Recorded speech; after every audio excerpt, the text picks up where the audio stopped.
Nosotros es un honor tenerla aquí. Hoy vamos a tratar el tema de psicología forense y les agradezco por estar aquí. Bienvenida, profe, bienvenidos todos. Gracias, Doménica, por ese recibimiento. Y bueno, es un tema bastante interesante lo que es la psicología forense. Es un tema muy abarcativo, muy extenso, la verdad. Y he tratado de hacer lo más resumido que pueda, tomando los aspectos más importantes y más significativos dentro del ámbito forense. Todo lo que yo les comparta ahora a través de mi experiencia y a través de mis casos son justamente de la experiencia como perito principalmente en fiscalía, y por 3 años trabajé ahí y 1 año que estoy ya como perito privado. Entonces todos los casos que yo les comparta van a ser propios de estas pericias que yo he realizado, y pues ya sabremos llevar de la manera que esto necesita, con mucho cuidado también. Hay algunos casos que es importante, bueno, todos van a estar en el anonimato. De todas maneras, es importante en algún momento, pues, dejar de grabar por algunos casos que tengo. Bueno, vamos a empezar un poco ubicándonos y situándonos dentro de la psicología forense. No sé si puedo compartir la pantalla. Bueno, vamos a ver primero el concepto de lo que es la psicología forense. La psicología forense es una subárea de especialización de la psicología jurídica que comprende la realización de evaluaciones psicológicas por la solicitud de autoridades competentes. Dentro de estas autoridades tenemos policías de la DINAPEN, de la DINASEP, también tenemos fiscales, tenemos jueces, y lo más importante es que cuando una persona es perito, no puede excusarse cuando le llega una solicitud de realizar una pericia, excepto en casos de fuerza mayor, que deben ser previamente documentados y justificados. Entonces, cuando nos llega una solicitud, ya sea de un fiscal, ya sea de un juez o de una policía especializada, nosotros tenemos que dar cumplimiento a esta solicitud para aportar con la información especializada, específica y veraz, a través de un dictamen que se convertirá en un medio probatorio para orientar la toma de decisiones judiciales. Este dictamen va a basarse primero en una etapa investigativa que será plasmada en un informe bien documentado, bien sustentado teóricamente y metodológicamente también, puesto que finalmente una pericia termina con la sustentación del informe en la audiencia de juicio. En las audiencias entonces sabe estar 3 jueces, que son el Tribunal de la Corte, están también Fiscalía, que es la Defensoría de las víctimas, y por el otro lado se tienen los abogados defensores de los agresores y el perito que está frente a este tribunal defendiendo su informe y con todas las implicaciones que esto sucede. Vamos primero también a abordar el tema que psicología clínica no es lo mismo que psicología forense. Yo recuerdo en mis primeras entradas dentro del ámbito forense, me decían muy continuamente que hay que cambiar el chip de lo que es la psicología clínica. Es totalmente diferente a lo que es la psicología forense. De hecho, cuando estamos dentro de psicología clínica, nosotros hablamos de pacientes.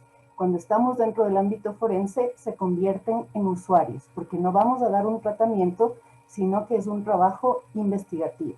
Entonces les he hecho un cuadrito para que se pueda entender de una mejor manera. Si estoy yendo muy rápido, me avisan, por favor. En lo que corresponde a las diferencias principales de lo que es la psicología clínica versus psicología forense. En primer lugar, el objetivo. En la clínica tenemos un objetivo que es diagnóstico, pero este diagnóstico nos sirve para realizar un tratamiento. En el ámbito forense, nosotros debemos asesorar al juez como un auxiliar de la justicia. El informe pericial psicológico corresponde aproximadamente al 85% para las decisiones judiciales. Esto quiere decir que es un peso muy importante con el cual, a través de la investigación pericial, se puede ayudar a que una persona sea condenada, lo cual es una responsabilidad también, porque si el informe no está bien sustentado o bien realizado, puede ir a prisión una persona inocente o puede estar libre alguien que ha cometido un delito. Por eso es una herramienta fundamental para que el juez dicte su condena frente a un delito cometido. En segundo lugar, otra característica es la relación de evaluador con el sujeto.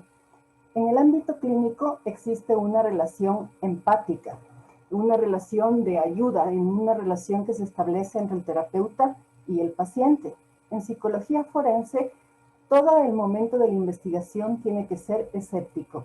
Es decir, partimos de la primicia que todas las personas, por alguna razón, pueden simular o pueden disimular ciertos trastornos, por lo tanto, siempre tenemos que ser escépticos. Es más, uno de los requerimientos que se le hace al perito es la credibilidad de testimonio, justamente por las falsas denuncias que se reciben a diario dentro de Fiscalía. Entonces, la actitud siempre tiene que ser, si bien es empática, puesto que estamos tratando con el sufrimiento de una persona, sin embargo, tiene que ser escéptica. Tenemos que partir de la no credibilidad y en base al discurso ir dando sentido y también viendo los factores de credibilidad de testimonio.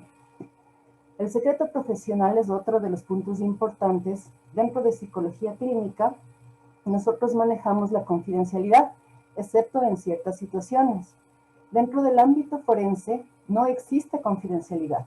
Tenemos que decirle a la persona, al usuario, primero firma un consentimiento informado de todas las aplicaciones de evaluaciones que vamos a realizar, pero también le decimos y le advertimos, porque va a ser grabada la pericia, que todo lo que ellos nos digan va a ser sometido a un expediente judicial que puede leer cualquiera de las partes implicadas dentro del proceso. Entonces no hay confidencialidad. El destino de la evaluación en psicología clínica es el propio paciente. El propio paciente acude muchas veces a pedir una evaluación y por lo tanto un tratamiento. En el ámbito forense, quien pide esto o a quien va dirigida la evaluación son a los jueces, abogados, fiscales o aseguradoras, entre otros. Recuerdo, por ejemplo, no es solamente a nivel penal dentro de fiscalía, sino en algún momento fui llamada para hacer, hace muchos años cuando cayó un avión en la González Suárez, no sé si alguno recuerde, las personas que quedaron afectadas, ya sea porque perdieron sus viviendas o por el impacto del choque de este avión con un edificio, entonces quedaban con algunas alteraciones graves. La aseguradora me llamó para hacer un estudio de cuáles eran las afectaciones emocionales que las personas tenían post-trauma, es decir, después de que cae este avión, y a partir de eso se hacía una reparación integral. La pericia forense tiene un destino y un fin que es justamente no solo ayudar al juez para la toma de condena, es decir, para los años de prisión del agresor, sino también para una reparación integral de la víctima. Generalmente es una compensación económica por parte del agresor para restituir en parte ese daño realizado a través del delito cometido. Las fuentes de información en la clínica nosotros tenemos a través de la historia clínica. Sin embargo, en psicología forense, el perito tiene acceso a todo el expediente judicial en donde se ven las pruebas documentadas, se ven fotos, se ven los discursos o testimonios de cámara de Gesell, podemos tener acceso a los audios también para cualquier información que nosotros tengamos. Dentro de mi ámbito privado, yo prefiero investigar los expedientes judiciales una vez hecho mi informe y extraídas mis conclusiones para evitar cualquier contaminación dentro del ámbito judicial. También tenemos que tener una actitud del sujeto hacia la evaluación. Es voluntaria y es sincera, se espera dentro de la clínica, puesto que el paciente mismo es quien solicita la ayuda. Dentro de psicología forense, nosotros tenemos el riesgo de simulación, disimulación o de engaño. ¿Qué es simulación? Simulación es cuando la persona intenta ocultar algún tipo de enfermedad o algún tipo de trastorno. Por ejemplo, o simulando intencionalmente algún tipo de trastorno. Por ejemplo, esto se ve mucho en cuestiones de maltrato psicológico. He realizado más de 1.500 pericias y el 90% son de abuso sexual, también pertenece a maltrato psicológico y mucho se ve esta simulación en este sentido, en el maltrato psicológico principalmente, porque algunos usuarios llegan y dicen, por ejemplo, mi abogado me aconsejó que le denuncie a mi esposo porque me estoy separando y quiero quedarme con la casa. Entonces me pidió que es lo mejor, la única manera de que esto salga rápidamente es denunciando porque he tenido una violencia psicológica. La responsabilidad del perito entonces es determinar qué es verdad y qué no es verdad, en donde hay una simulación, en donde la persona está siendo franca y sincera dentro de su discurso. La disimulación, en cambio, es esconder u ocultar ciertos trastornos de la personalidad. Recuerdo el caso de un odontólogo que era acusado de haber violado a 5 niñas dentro de su consultorio odontológico, y cuando él llegó a la pericia era una persona, primero llegó muy puntual, muy pulcra en su discurso y en su historia de los antecedentes. Él hablaba que siempre ha sido muy cercano a los niños, que no tiene fallas, que siempre ha sido intachable dentro de su trabajo. Era tan exagerada el nivel de intención de agradar al otro que obviamente había una disimulación. Él no quería que se note o que se observe ninguna falla a través de su historia para no ser inculpado por este delito de la violación. El ámbito de evaluación también dentro de la psicología clínica es global. Nosotros tomamos en cuenta todo el sistema del sujeto.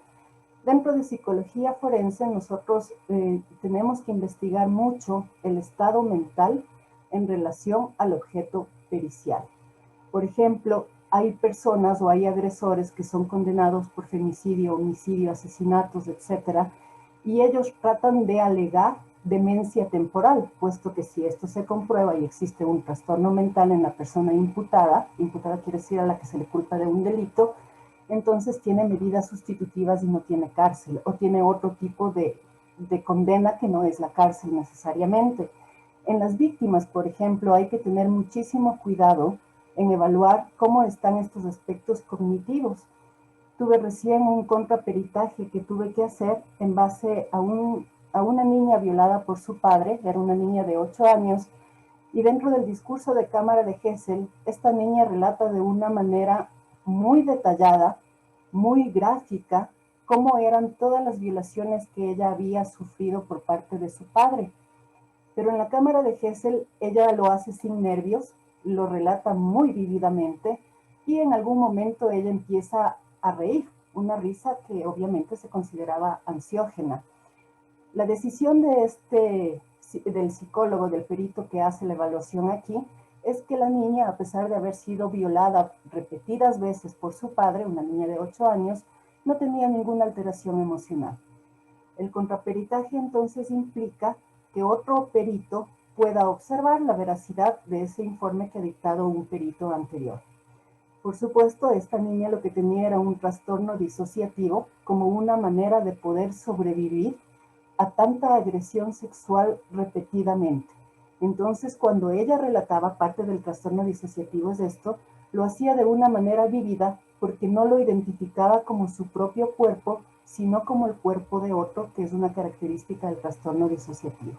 Entonces hay que tener muchísimo cuidado en lo que se analiza y muchísimo cuidado en también determinar cómo está el estado mental del individuo frente al objeto pericial. Podemos ver también el tipo de informe en psicología clínica. Es un informe breve, estructurado como documento clínico. Cuando ustedes en psicología les piden un informe, tiene que ser un informe muy superficial, no adentrarse muy profundamente en la psiquis de la persona, sino algo concreto, resumido y breve.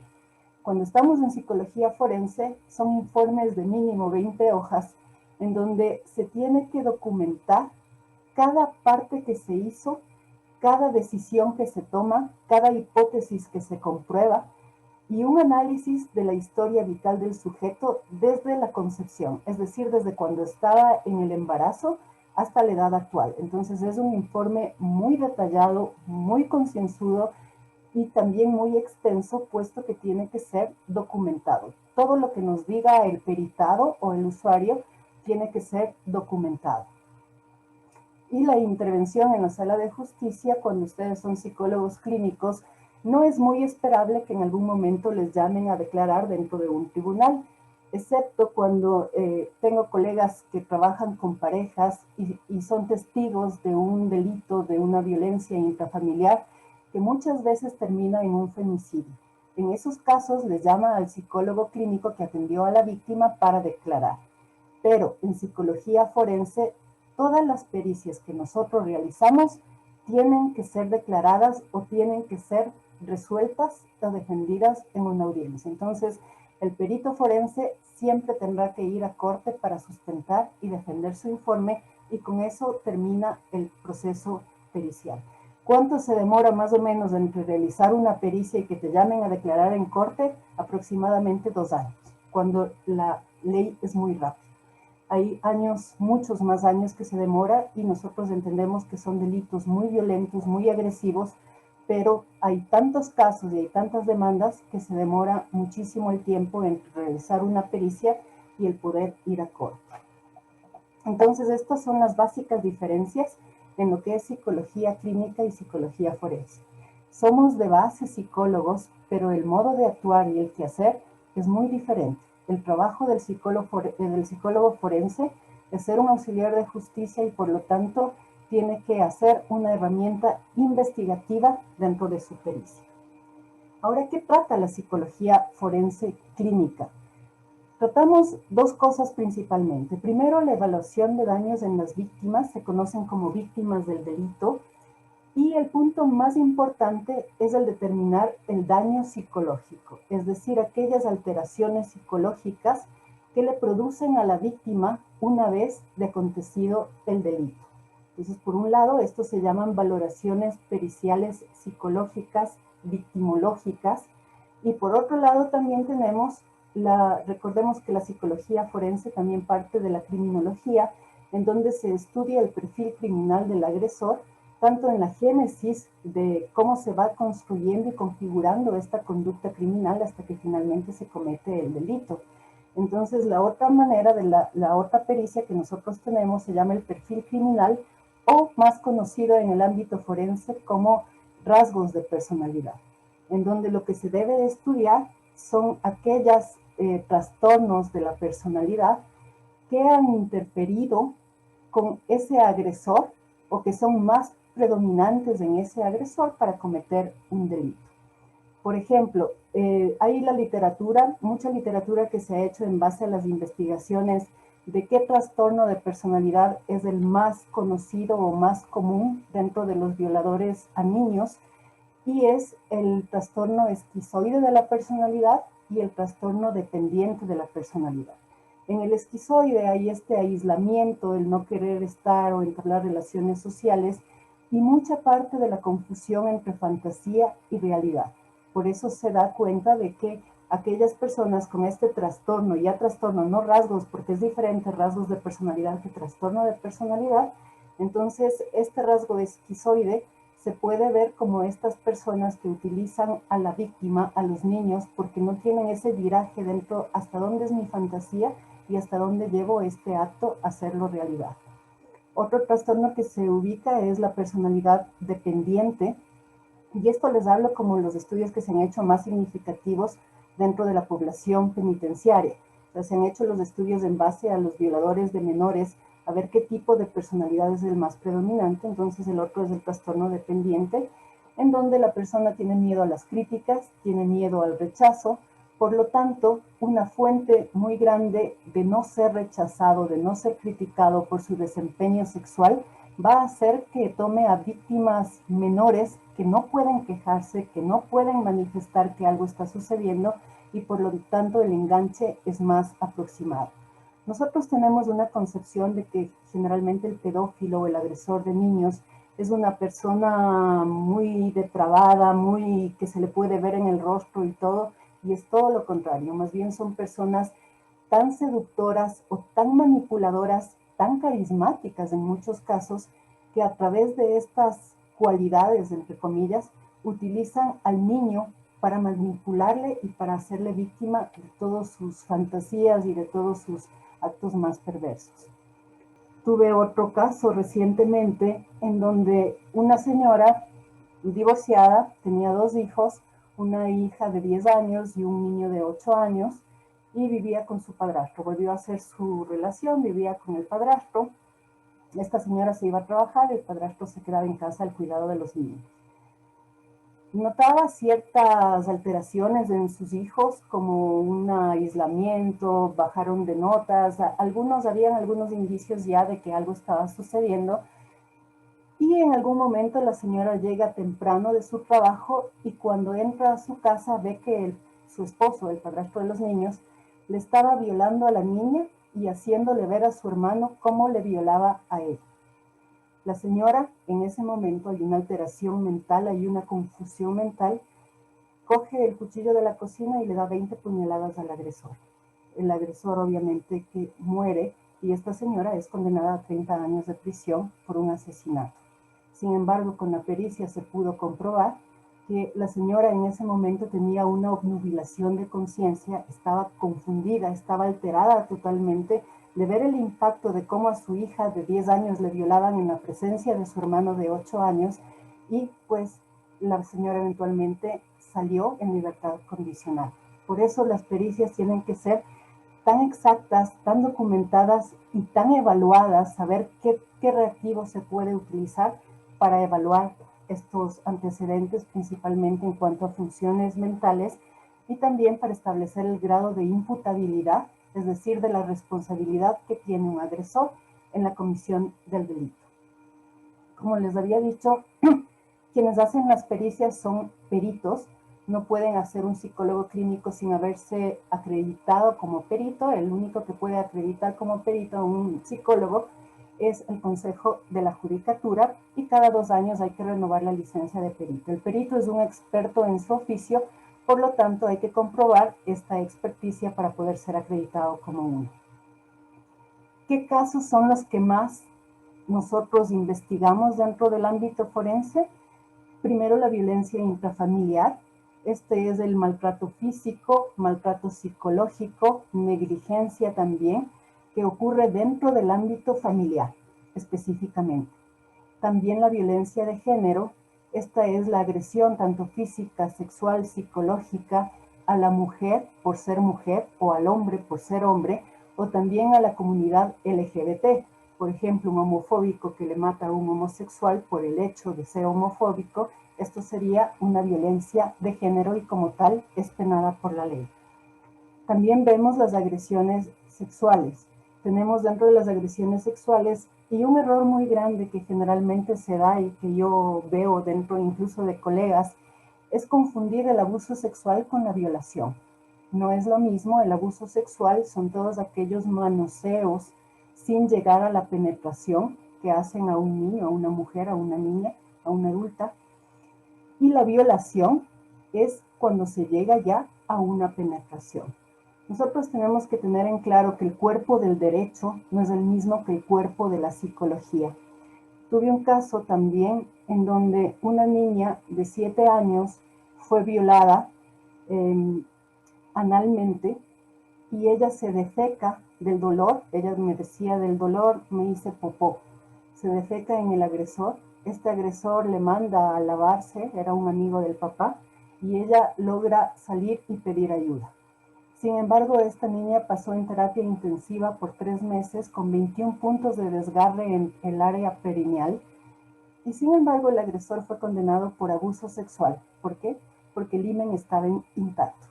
Entonces, estas son las discordancias que pueden existir, que si bien para el cuerpo del derecho no había penetración, para el cuerpo de la psiquis, de la psicología, era un cuerpo mutilado, fragmentado, totalmente agredido. Entonces, esta discordancia es la que hay que poder explicar en el tribunal.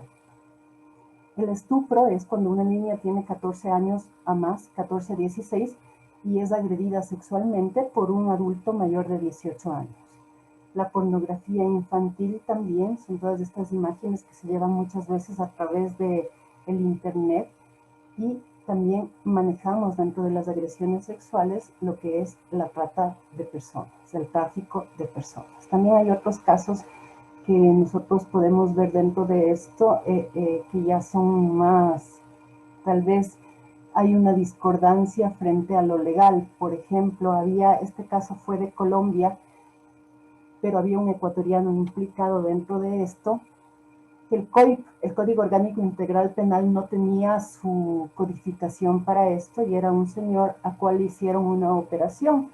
Le hicieron un hueco bajo las costillas para sacarle los intestinos y que pueda salir de una infección.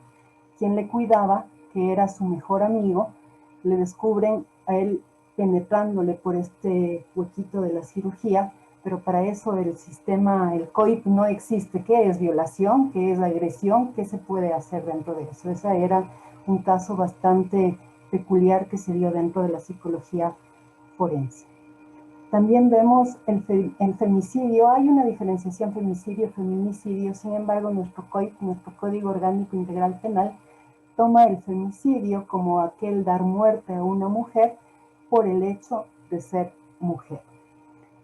Tenía un usuario al que yo debía hacerle un perfil de personalidad y él manifestaba que su pareja era muy coqueta, él ya le prohibía que se vista de una manera y ella no entendía, hasta que finalmente ella sube un estado con sus amigas en WhatsApp. Él se da cuenta de esto y él me dice, yo no aguanté más, yo tenía que imponer mi autoridad porque ella me pertenecía a mí, no a las amigas. Entonces yo le corté la yugular, pero dice, y lo más bonito que sucedió en ese momento es que cuando le corté la yugular parecía que cortaba mantequilla, y al verle ahí tirada y desangrándose, supe que al fin me había vengado. Este es un caso también que ya recibió su sentencia de 30 años por femicidio. Otro caso muy relacionado dentro del femicidio, entonces, en donde se puede ver la agresión de poder, esta agresión asimétrica, en donde se le toma a la mujer como un objeto de la propiedad del hombre. Era también un caso de femicidio, en donde planea todo por celos, planea darle muerte a su mujer, hay una intención de darle muerte a su mujer, y una vez le da con una piedra en la cabeza y le bota desde un puente. Esto en un pueblo un poco apartado. Y a esta señora no la encontraban, y cuando la encuentran le ven que los osos le han comido a la señora partes de su cuerpo. Por lo tanto, la reconstrucción de esto y el probar que había un femicidio, que hubo primero una agresión, que le pegaron con una piedra en el cerebro y que por esto cae del puente, se muere y los osos le comen, también es un trabajo de psicología forense. Tenemos el homicidio y el asesinato. La diferencia es que el homicidio no es planificado, en tanto que el asesinato es planificado. Recuerdo un caso de dos adolescentes que van a una tarde de juegos, tenían 14 años los dos, y estaban cortando, el uno estaba cortando embutidos. El otro adolescente, su amigo, se acerca por atrás y le hace ¡buf!, le asusta, de tal suerte que el chico que cortaba los embutidos se asusta, abre los brazos y le clava el cuchillo justo en el corazón a su amigo. Su amigo murió. Entonces eso es homicidio. No hay una intención, no hay una planificación, y hay que demostrar cómo se da y en qué medidas, en qué situaciones se dio este homicidio. Y el asesinato ya es planificado, ya es intencionado. Tenía un caso que se lo conocía dentro de, es un caso de conmoción social, se lo conocía como el brujo del panecillo, en donde su forma de vida desde niño, él estaba en las calles, aprendió a vivir en las calles, a defenderse en las calles. Como él decía, yo todo lo resuelvo con cuchillo, porque en la calle o te matan o tú matas. Y entonces le dio muerte a dos narcotraficantes bastante importantes también, pero él decía y aceptaba, yo planifiqué esto por 3 meses hasta que finalmente lo conseguí. También tenemos el caso de las autopsias psicológicas dentro de lo forense, que es cuando hay, se supone, suicidios, hay que hacer una reconstrucción de los hechos, reconstruir el estado mental de la víctima para determinar si en realidad es un suicidio o si fue un asesinato. Esta parte se llama autopsia psicológica, que es una reconstrucción total, desde qué música escuchaba la víctima horas antes de morir, con quién habló las últimas horas, qué hizo, dónde estaba. Es hablar con todas las personas que estaban en comunicación con ella para reconstruir esa historia que ya el sujeto, la víctima, ya no nos puede dar porque ha muerto. Como yo les decía, lo más importante también dentro de el trabajo que se pide al perito es determinar el daño psicológico, y es algo bastante complicado dentro del ámbito pericial, más que nada porque tenemos que señalar el nexo causal. Veamos un concepto de daño psicológico. Es una alteración clínicamente significativa que afecta la actividad psíquica global de la víctima, cuyos síntomas permiten identificar de manera clara un síndrome de diagnóstico internacionalmente identificado. Cuando nosotros hacemos un diagnóstico, tenemos que basarnos en el CIE-10 y en el DCM-5, que son los clasificatorios internacionales, que posee manifestaciones desadaptativas y que se instaura y perdura en un lapso determinado, es decir, no solo que diagnostiquemos que existe una sintomatología emocional, sino que esta sintomatología dure a lo largo del tiempo y cuya etiología es bien definida al punto que permite establecer una relación de causalidad producto de una conducta desviada o hecho punible tipificado por la autoridad competente. Entonces, no es lo complicado determinar la existencia de una alteración emocional en la víctima, sino hacer ese nexo causal, es decir, que esa alteración está íntimamente relacionada con el delito cometido. Fui a una audiencia de una pericia que realicé recientemente también, en donde fue una joven que estaba en un último año de universidad, estaba por graduarse, se va a la discoteca con sus amigos antes de la pandemia y pues a la salida le cogen entre dos hombres, le suben a un carro y le violan. Cuando ella se despierta en la casa de uno de ellos y bueno, sale corriendo, logra escapar, pone la denuncia. Ella tenía, cuando yo le hago la evaluación, ella tenía un trastorno de estrés postraumático y un trastorno depresivo. Pero en la historia vital, en los antecedentes, ella relataba que en su infancia sus padres se divorciaron, sus padres se agredían mucho físicamente y una vez que su padre se fue, se olvidó de ellos y la mamá tuvo una especie de depresión en donde solo pasaba o dormida o ingiriendo alcohol o les pegaba a ella y a su hermano de una intensidad bastante fuerte. Cuando estaba en la audiencia, entonces me dijeron, bueno, pero este trastorno de estrés postraumático que usted dice o el trastorno de depresión no necesariamente puede darse porque a ella le violaron, sino porque ella tenía una historia de la mamá que le pegaba, del papá que se fue de la casa, etcétera. Entonces no existe un nexo causal. Bueno, yo les expliqué, hay una metáfora que propone un psicólogo forense que se llama Soria, en donde nos habla de causas y de concausas. Las causas son las directamente relacionadas para que se dé un trastorno, en donde es como si ustedes entran en un cuarto lleno de gasolina, que está botado gas, gasolina, diésel, todo material inflamable. Ese material va a estar ahí. Esas son las concausas. Están ahí, no hacen nada, están ahí de alguna manera. Pero entra una persona con un fósforo y quema todo eso y realiza un incendio gigantesco. Ese sería el nexo causal. Es decir, si bien había un bagaje de antecedentes de depresión de la madre que le pegaba y tanto, estas causas, si bien eran necesarias, no eran suficientes para que se dé un trastorno. Y sin embargo, la violación que ella sufrió actúa como ese fósforo que desencadena todos los demás traumas que la persona había estado viviendo desde su infancia. Entonces, ahí podemos comprobar lo que es el nexo causal también. No sé si hay algunas preguntas, no sé si me detengo y contesto las preguntas o lo hacemos al final. Pensábamos proceder al final, pero no sabemos cómo usted se acomode mejor, María Cristina, de la forma que usted se sienta más cómoda. Vamos al final, entonces ahí, por favor, vayan poniendo atención en las preguntas, vayan anotando las preguntas, al final yo les contesto a sus preguntas, no hay ningún problema. Entonces, continúo con la exposición. Todos los delitos violentos son sucesos negativos que la persona va a vivir en una forma bastante brusca, que va a generar terror e indefensión y ponen en peligro la integridad física y emocional de una persona y le dejan a la víctima en una situación emocional que es incapaz de afrontarla con sus recursos psicológicos habituales. Entonces, hay que investigar cómo era la persona antes del delito y cómo se ha desarrollado esta personalidad anómala o conflictos posterior del delito. Todo esto tiene que ser corroborado y entonces se puede probar lo que es el nexo causal. El delito violento, un asesinato, una agresión sexual, pornografía infantil, trata de personas, el estar en contacto con la muerte, casi muy cerca de la muerte, como en el caso de los secuestros, por ejemplo, van a dejar un trauma en la persona. Y esto va a hacer un quiebre en el sentimiento de seguridad no solo de la víctima directa, sino también hay una alteración de todo el sistema familiar que compone dentro de esa víctima.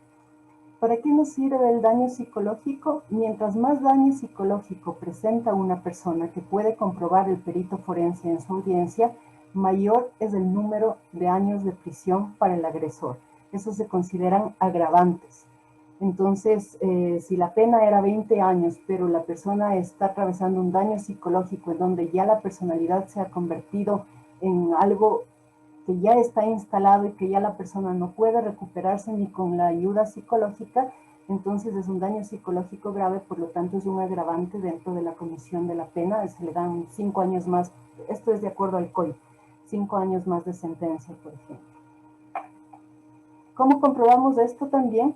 Primero tenemos que ver que sea asociada al trauma, al delito violento, como yo les decía. También tuve el caso de un activista político que fue víctima de secuestro y él había que comprobar también a través del testimonio en la audiencia. El daño psicológico, dentro de daño psicológico existen tanto las lesiones psíquicas, que son daños agudos, es decir, daños temporales, insomnio, problemas alimenticios, decaimiento, fatiga, etcétera, pero que van a ir con el tiempo remitiendo, y las secuelas emocionales, que ya son más bien daños crónicos, es decir, que ya la persona no puede pensar o ser diferente como era antes del trauma. Estas dos situaciones, estas dos consecuencias de un daño psicológico son las que nos permite graduar el daño y por ende también le permite al juez tomar una decisión. Dentro de las lesiones psíquicas vemos que se expresan a nivel fisiológico, conductual y cognitivo. Las lesiones psíquicas son temporales, van a remitir. En unos 6 meses van a remitir de alguna manera. A nivel fisiológico hay sobresaltos continuos, a nivel conductual apatía y conductas de evitación, y a nivel cognitivo hay esta indefensión y falta de autocontrol, estos generalmente vistos en las víctimas del delito, pero son pasajeras. Entonces, el COIP, el Código Orgánico Integral Penal, nos advierte que si no solamente, entre comillas, no se dan estas lesiones psíquicas, el daño psicológico puede ser leve o moderado. Por lo tanto, la pena privativa de libertad es desde 30 días hasta 1 año. Esto generalmente se da en lo que es el maltrato psicológico. Pero si hay huellas, secuelas emocionales, estas son cicatrices psicológicas, es decir, traumas. Por ejemplo, una niña violada por su padre no lo va a poder superar. Tal vez va a disminuir la escala de sintomatología depresiva, digamos, que existe, pero es un trauma que va a estar para siempre dentro de la psiquis de esa persona. Entonces el daño es severo, el daño es grave, hay una alteración de la personalidad, hay una alteración de cómo la persona era por completo antes de esa violación y cómo queda después de esa violación. Se refieren entonces a la estabilización del daño psíquico. Hay una discapacidad permanente que no remite con el paso del tiempo, no remiten tampoco con tratamientos psicológicos, se atenúan los síntomas muchas de las veces, pero no es que se olvida el trauma, tampoco es que va a desaparecer por completo las secuelas, por eso son cicatrices. Altera irreversiblemente el funcionamiento psicológico, hay un menoscabo, dentro de lo legal se llama menoscabo de la salud mental, y hay una modificación permanente de la personalidad. Una persona no tenía un trastorno dependiente después de la agresión, se vuelve muy dependiente. Entonces hay ya algo que se instala, que produce un trastorno completo y que se instala específicamente dentro de la psiquis de la persona. ¿Qué materiales de evaluación utilizamos nosotros? Utilizamos la entrevista clínico-forense. Hay una entrevista que se llama de Mitch, es una entrevista cognitiva. Sin embargo, yo prefiero la narración libre en base a los hechos, permitirle a la víctima o también al agresor que narre libremente, porque así yo puedo aplicar lo que es la credibilidad de testimonio, que es algo que piden los jueces siempre que se hace una pericia. Entonces, a través de esta narración libre yo puedo ver si hay contradicciones, si no hay contradicciones, si hay algo que no es lógico. Como yo les decía en un principio, yo he realizado más de 1.500 pericias y dentro de esas 2 veces, de esas 1.500 pericias o más que he realizado, he visto dentro de lo que es agresiones sexuales que haya mentira o falsedad. La una fue el caso de una chica que decía que el padrastro había abusado de ella sexualmente, y en la narración libre de los hechos había muchísimas contradicciones. Ella no podía explicar cómo se estaba dando esta situación, cuándo fue la primera vez, cómo pasó, dónde estaba, etcétera. Y finalmente no había credibilidad de testimonio. Después la señora, la mamá de ella, habló con la fiscal y dijo que en verdad había mentido, puesto que necesitaban económicamente una retribución y ella había terminado con el señor que le había agredido, etcétera. Pero todo esto nosotros podemos ver gracias a la credibilidad de testimonio, que para esto se aplica el CBCA, que es conocido como análisis de la credibilidad de testimonio. También nos basamos mucho en la observación. Aquello que nosotros vemos tiene que ser coherente con aquello que nosotros obtenemos de respuesta en los resultados de los tests. Había uno de los usuarios míos femicidas, cuando estaba dentro de la pericia, él decía que se sentía tan culpable de lo que le ha matado a su esposa y empezaba a llorar de una forma muy, muy exagerada, muy fingida, la verdad. Y cuando él lloraba y me veía así, a ver cómo yo estaba viendo. Entonces, podemos ver con la observación que lo que él esperaba es qué conducta tiene el evaluador, para entonces determinar si este señor está con un sentimiento de culpa muy fuerte. Por eso, la observación es un pilar fundamental dentro del material de evaluación de psicología forense. Y bueno, la aplicación de test psicométricos, y en algunos casos también se hacen aplicaciones de test proyectivos. Quiero un poco tal vez situarnos. Tengo un caso que justamente fue, no sé si podemos dejar de grabar en este momento. Una de las pericias más que yo he manejado es esto de las agresiones sexuales. El 85% de los casos de una agresión sexual se dan dentro del ambiente de la familia, ya sea de padres, de padrastros, de tíos, de abuelos, muy cercanos obviamente, y no es como se piensa que son generalmente de personas desconocidas. Es del 85% o más, son personas muy cercanas al niño o a la niña. ¿Qué es el incesto? De acuerdo a nuestro Código Orgánico Integral Penal, cualquier acto que implique acciones sexuales directas o indirectas, verbales o físicas, entre un adulto en posición de autoridad y un niño o niña en posición de dependencia, y por cuyo hecho el niño o niña no puede rehusarse. Esta niña decía, es que es mi papá y yo tenía que obedecerle, porque si no le obedecía, él me quemaba con el cigarrillo. Entonces podemos ver la magnitud de cómo es el incesto y cómo la psiquis de la persona se va alterando totalmente. Hay algo muy dentro de las agresiones sexuales, hay el síndrome de acomodación al abuso sexual. Generalmente cuando es de incesto, las denuncias se hacen después de varias veces repetidas que se ha dado la agresión sexual, justamente porque el niño se siente culpable, eso le manipula el agresor para que se sienta culpable y guarde el secreto. El agresor generalmente es un hombre adulto con autoridad, es un abuso en la relación de poder, es una traición a la confianza de la niña o del niño, y es una explotación sexual del niño. La caracterización: la víctima necesitaba el amor y la protección, y esto lo utiliza a su favor el abusador para mantener el incesto.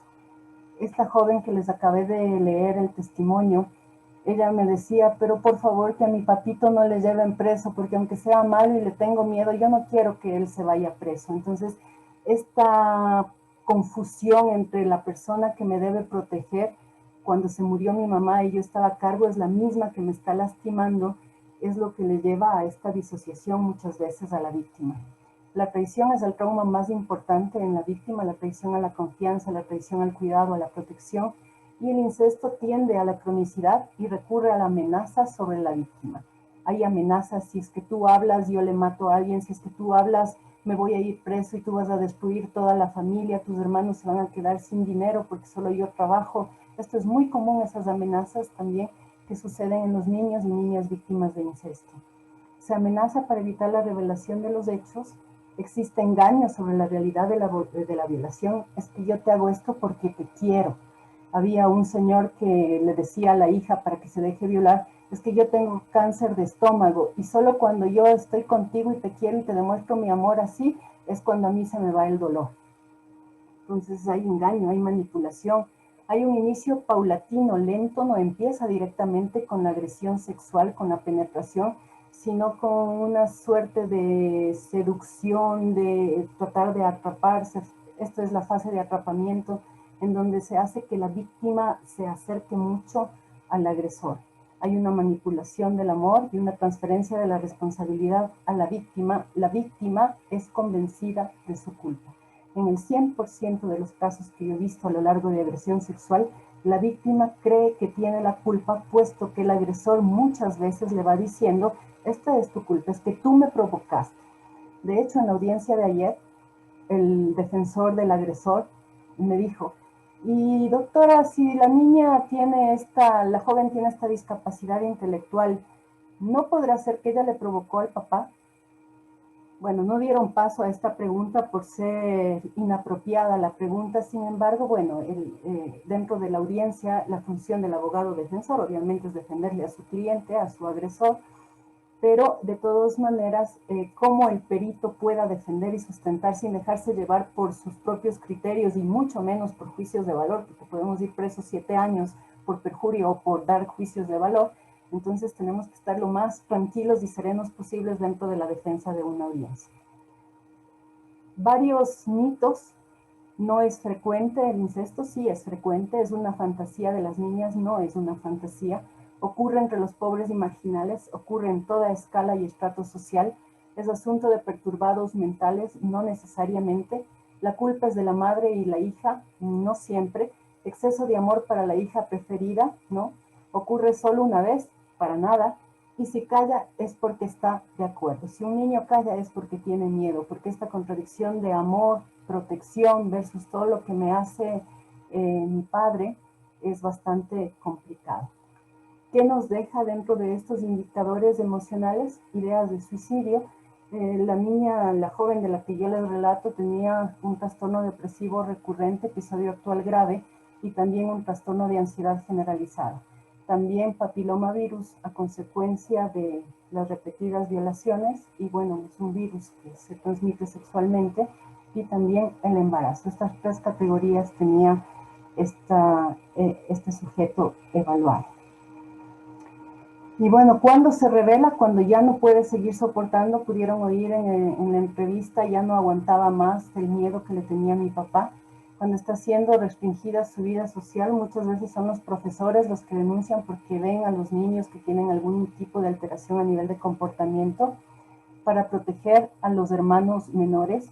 Dentro de la entrevista de este caso que yo les hablé, también había el mismo padre de la niña, que había violado a sus 2 primas de 4 y 5 años de edad.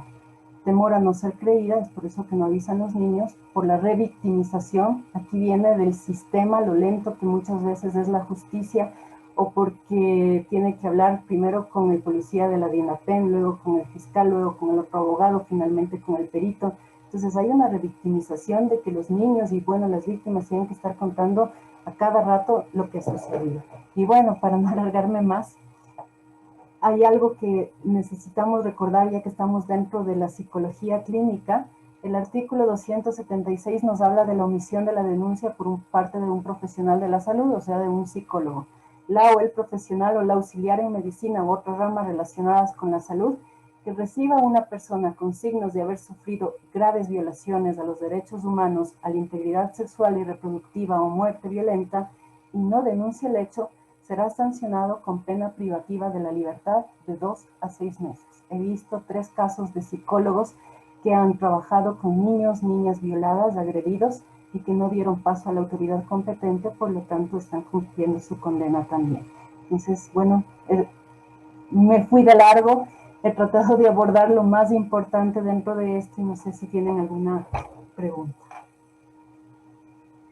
Bueno, Cristina, agradecerte por tu participación. A continuación vamos a abrir paso a las preguntas. Hay algunas, al parecer las personas están muy interesadas en este tema.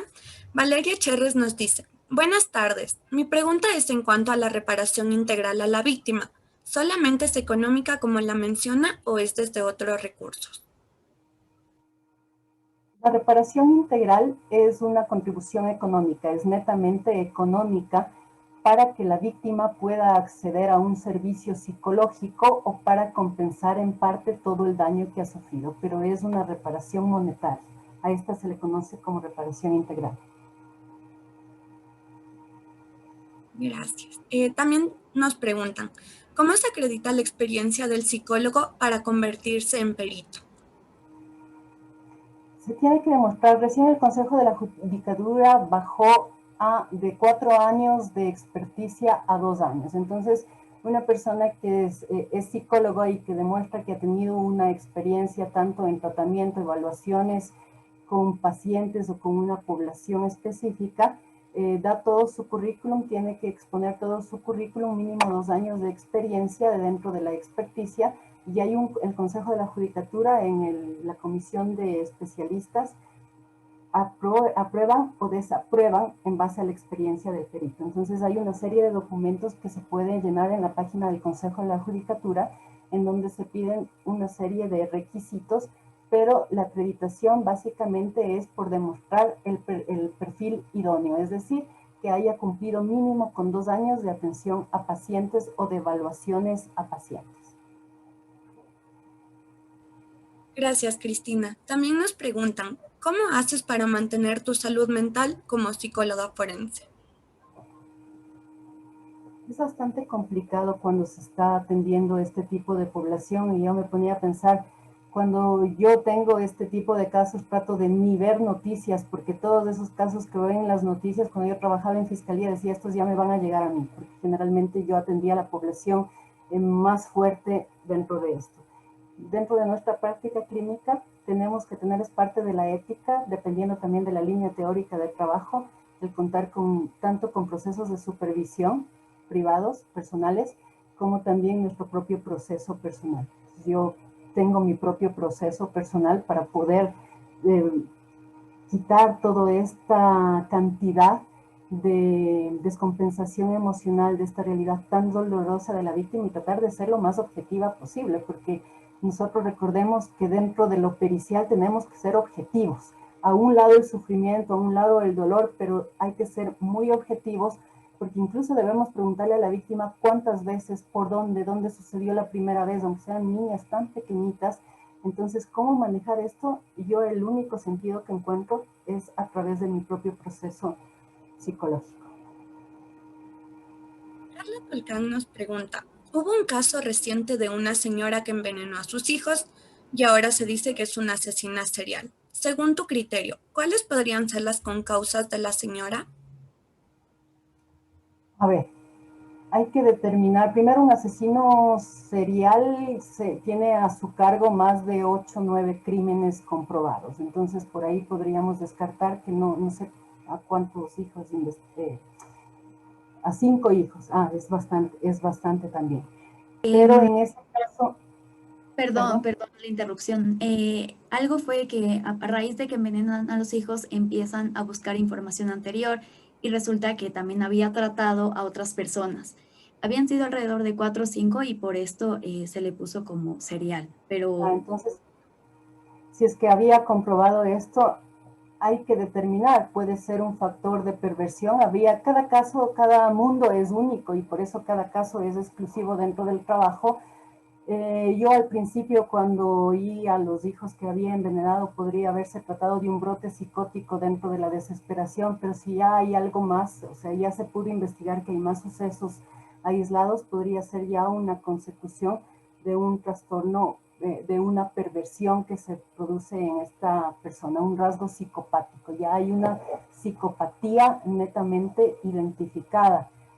Porque ya hay una predisposición, o sea, no únicamente, y esto es muy grave, a sus hijos, sino que también hay una investigación anterior. Entonces se descartaría que es una alteración emocional del momento, como un brote psicótico, que he tenido usuarios que también, por ejemplo, esta señora que le mató al marido que le violaba a la hija delante del hermano, tuvo un brote psicótico, o sea, algo que sucedió en ese momento. Pero si hay algo comprobado, podemos dar por una psicopatía, ya hay una esencia de psicopatía. ¿Cómo se forma el psicópata? Generalmente desde sus primeros años ha sido también agredido, ha sido abusado, ha sido violentado, ha sido maltratado. Esto también casi en el 100% de los casos cuando nosotros vemos de personas que agreden, de agresores y de psicopatías, cuando investigamos la historia también han sido víctimas en la niñez o en la temprana adolescencia. Entonces, yo me iría por rasgos psicopáticos. Gracias, Cristina. También nos preguntan, ¿tiene las mismas ventajas acceder a la especialización de psicología forense desde una licenciatura de psicología general que desde una licenciatura en psicología clínica?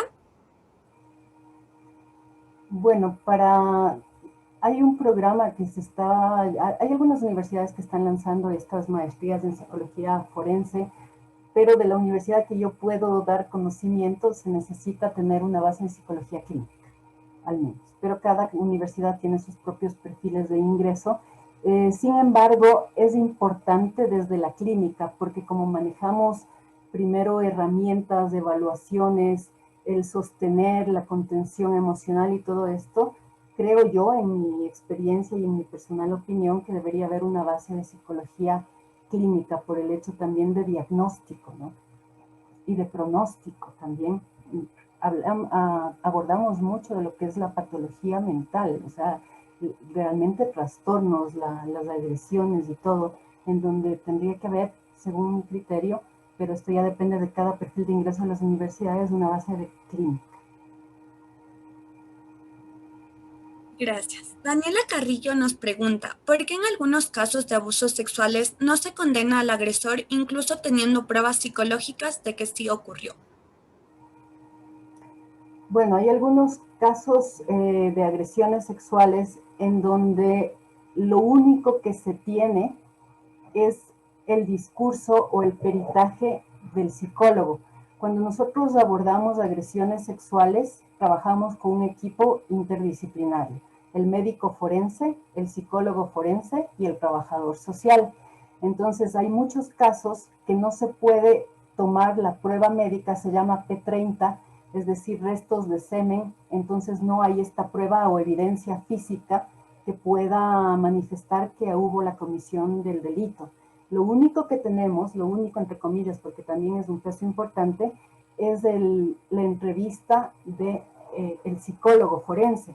Y si es que el psicólogo forense no tiene las suficientes pruebas dentro del tribunal, hay muy alta posibilidad de que se declare a la persona inocente. En el caso que yo les decía de esta chica que fue violada en la discoteca, se declaró inocencia de los agresores, porque no había la prueba P30 y lo que se tenía es el testimonio de la psicóloga y demás, pero alegaban que no había credibilidad de testimonio porque ella al estar borracha, entonces de pronto ella misma quiso tener contacto sexual con estos dos agresores. Entonces, ¿cómo se demuestran las evidencias? Sin embargo, una parte fundamental es la evidencia física. Por eso en estos casos de agresiones sexuales hay delitos flagrantes que suceden en las 24 horas, donde van a la Fiscalía de Flagrancia, en donde el médico forense toma las pruebas, toma el P30, que es como un hisopo, toma las evidencias de restos de semen o algo, y a partir de eso sí se puede dar esta evidencia más contundente. Cuando no hay esta evidencia, generalmente hay un alto índice de que la persona, por falta de pruebas, no sea inculpada. A continuación, no sé si podemos activar el audio de Eri Pila, quien nos está levantando su mano.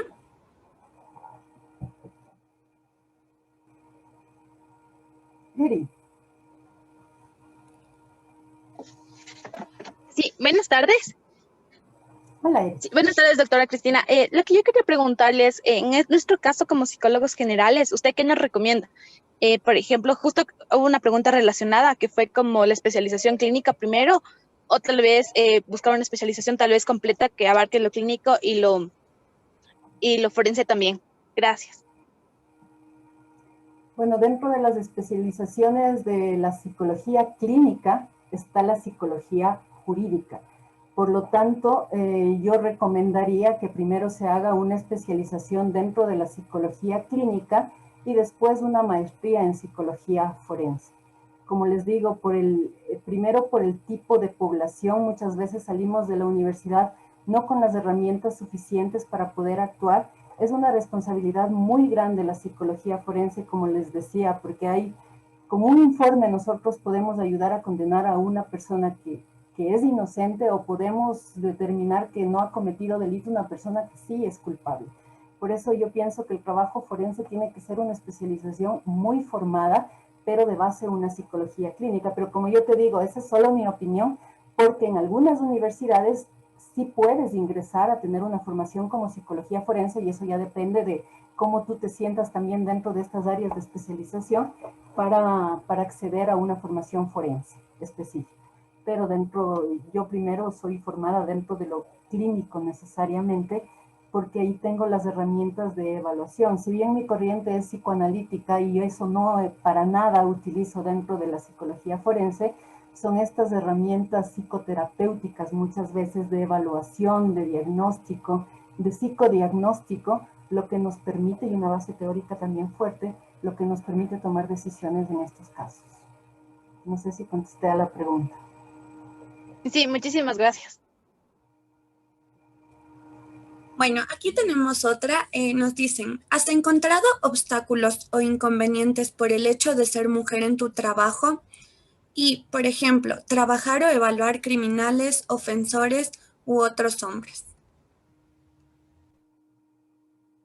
Bueno, por el hecho de ser mujer no he encontrado ningún tipo de discriminación. Tal vez he tenido la suerte de no encontrarme con esto. La mayoría de mis compañeros dentro de la psicología forense en fiscalía éramos mujeres, de todos modos. Pero hay un caso que yo tuve. Alguna vez dentro de nuestras reuniones de psicólogos hablábamos ¿cuál es tu precio? Entonces yo decía, bueno, yo no tengo precio, o sea, jamás me dejaría influenciar, jamás cometería un acto de corrupción. ¿Cómo puedo hacer eso? No, no hay un precio. Entonces alguien me decía, no, todas las personas tenemos un precio. Tal vez algo que me sucedió y que fue, bueno, tal vez uno de los casos más graves, atendí a uno de los guerrilleros más grandes. No sé si podemos dejar de grabar un momentito esto. Hasta que a él le capturen, pasaron 3 meses, donde la niña y sus hermanos, la joven de 19 años, digo niña por la edad mental de 5 años y medio, vivió nuevamente y sufrió más abusos y más agresiones por la lentitud del sistema también. Entonces sí sucede. Rebecca Suárez también nos pregunta, me han dicho que para la corrupción siempre va a haber alguien que haga el trabajo. ¿Qué piensas sobre esto? Sí, siempre habrá alguien que haga el trabajo, pero no yo. Al menos yo pienso que con mi granito de arena puedo contribuir a hacer un poco más justo ciertos eventos, a pesar de que no estoy totalmente de acuerdo con que, por ejemplo, hacer justicia los 30 años de cárcel y demás de esta niña cuando el sistema se le ha negado. Y sí, para todos hay alguien que haga, para todos hay un precio, pero al menos para mí no. Al menos con eso me contento de poner mi granito de arena para esas víctimas que reciban su justicia. Entonces, sí habrá otras personas. De hecho, por algunas de estas situaciones yo he preferido salir de fiscalía.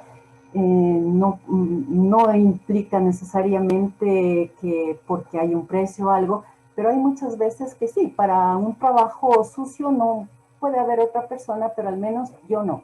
Y eso es lo que me ha mantenido hasta ahora.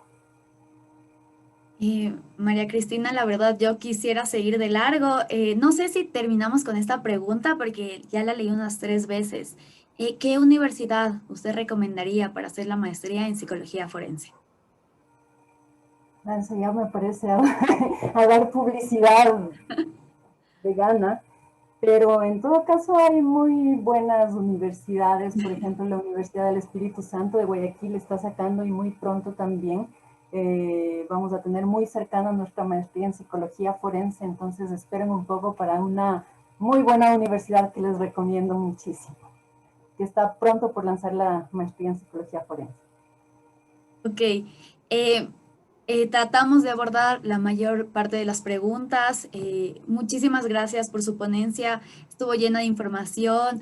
Nos quedamos con muchísimas ganas de escuchar más, pero lamentablemente el tiempo ya se acabó. Yo le agradezco a todos los que estuvieron presentes. Esperamos que esta ponencia, que este tema haya sido de su agrado y esperamos poderles ver pronto. Que tengan un bonito día, una linda tarde a todos. Muchísimas gracias. Gracias a todos. Hasta luego. Gracias, profe.